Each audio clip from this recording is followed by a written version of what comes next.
Hey, what's up, everybody? This is Reginald Whibbey, aka Tycoon of Recycling, and today we're bringing you another Rise bins, plastic bins, or a mold of the two. All right, so we got the C-shaped bin right here. Bam, and you're just like, what, huh? Sir Reginald, you are out of your mind. Look at this. I took a letter C and I made it into a recycle bin, and I also took the crescent moon. Thank you, Allah. And I made it into a recycle bin. As you can see, we have lots of volume in here, lots of volume. But this will be used for low volume areas, such as next to a CEO's desk. Alright, so let's go ahead and talk about this thing. And this was inspired because I was meditating one day and it came to me. So I started here because I wanted to know how thick should the bin be. So I made a whole bunch of C's, and from that I extrapolated to get this thickness. And as you can remember, when we're creating these recycle bins, we're using our higher mind to channel recycle bins, Rise bins, out of this world bins. So here's the second phase where we done cleared out most of the stuff, and we can begin to blow it on out. We blew it on out right here. And as you know, this will be polypropylene or high density polyethylene. And okay, so now we wanted to put an opening in here. And so when you have an opening, you need to make sure that the opening will be proportioned to the height and the width.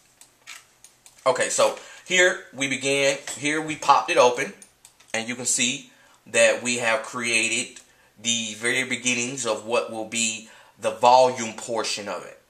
Because as you know, I thought about, hey, let's just make the C and see what that does. It has very little volume, so it was useless. And I'm all about recycle bins sometimes being more pretty than useful, but they must have a particular scale of usability, and just a plain C, it lacked.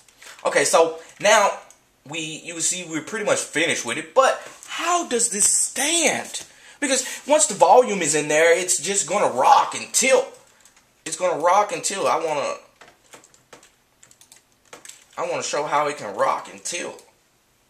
So it's going to rock and tilt like this. Like, who wants their recycle bin moving? So we're going to go ahead and add some counterweights to it. This is just the beginnings of maybe I can make another recycle bin off this, because each one of them permutates into many different kinds of recycle bins.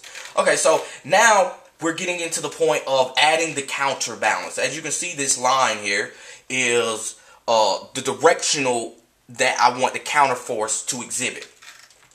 Okay, so as we're going through this counterforce, we're permutating through it, and we're seeing this, and we're seeing it, and we put the bag holder in there, try to change up the shape as I work on it. So now we see that the counterbalance is here, and so the counterbalance is going to be these two weights. It's going to be these hooks here with chains, and the counterbalance. Okay, so we can go ahead and go to the finished one. So the counterbalance is this thing here. It's going to be really, really, really heavy. It's going to be really heavy, and these are going to be taut chains so that it remains straight, so that we can continue to have the beautification of recycling. So that is how the C-bin stands. And this will be made purely from plastic. So, together, me and you, we are beautifying recycling. Good day, sir.